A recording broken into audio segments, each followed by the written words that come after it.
Here we have a projectile that is launched from the edge of a cliff at a downward angle at a known initial speed and a known angle below the horizontal. We know how high the cliff is, and we want to know how long this object is in the air.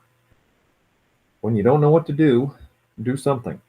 So I think what we should do is first let's find the initial x and the initial y component of velocity, vx and vy initial. In the vertical direction, we need to make sure that we choose a sign convention. And since everything in the vertical direction is going to be downward, I'm going to choose downward to be positive. I can do that if I want. So let's calculate Vx and Vy initial. Vx is going to be the hypotenuse, which is 87, times the cosine of 25. And that comes out to be 78.85 meters per second. I'm going to leave a few extra significant figures on there. Vy initial is going to be 87. Again, look at the triangle here on the right side of the screen, times the sine of 25. And I get that to be 36.77 meters per second. And since that's downward, I've said downward is positive, so that's what we're going to have there. So let's find the time that the object is in the air. Let's go over here to our equations. And what we want is we want the time. We know dy. dy is right there, 575. So dy is known. We know the acceleration in the y direction. We know Vy initial. We just found that to be right here, 36.77. And so, is there an equation that we can use to find time? And the answer is yes, there is. This bottom equation, dy is known, Vy initial is known, the acceleration is known, and we can find time. Now the problem with that is that we would have to therefore solve a quadratic. You can see we have time to the first power here, time to the second power there, and that just doesn't thrill me that much. So instead, what I'm going to do is this. I'm going to first use this equation right here, because as we just said, we know what dy is, we know what ay is, and we know what Vy initial is. I'm going to solve that for Vy final. And once we find Vy final, then I'm going to put that into this equation, because then we'll know Vy final, we know ay, and we know Vy initial, and that's going to give us time. I'm going to do two equations instead of solving this one equation that has a quadratic. If you want to use the quadratic, knock yourself out. So let's use the no time equation.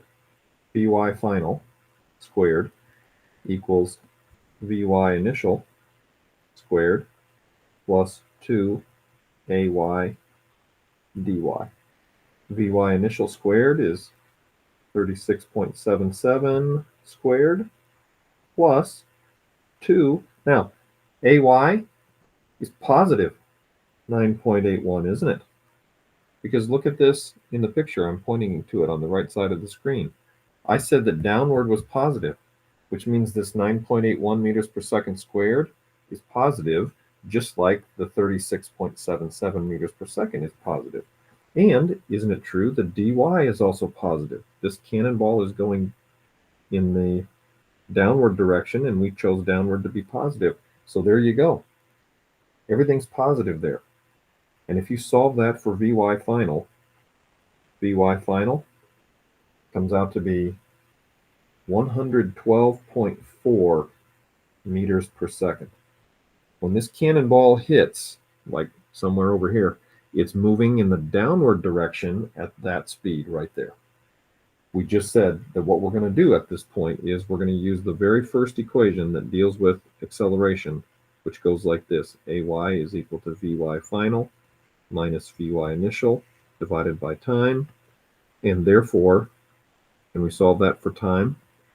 Wouldn't it be Vy final minus Vy initial divided by Ay. Stop the video if you need to check that and make sure that we've solved that correctly. But I'm therefore getting, let's put the numbers in. Vy final is 112.4. Vy initial is 36.77. All of these numbers nicely come out to be positive because we chose downward to be positive. If we had chosen downward to be negative, all three of these would be negative. And then we would say that we were under attack by the flying negative signs. If we solve this for time to two significant figures, because look at what we were given up here in the top of the screen, that was 2 sig figs, that one was 2 sig figs, 7.7 seconds. That's how long it takes this thing to hit the ground. Now, let's find the range. How do we find range? Who's range over here? That guy right there. We just found time.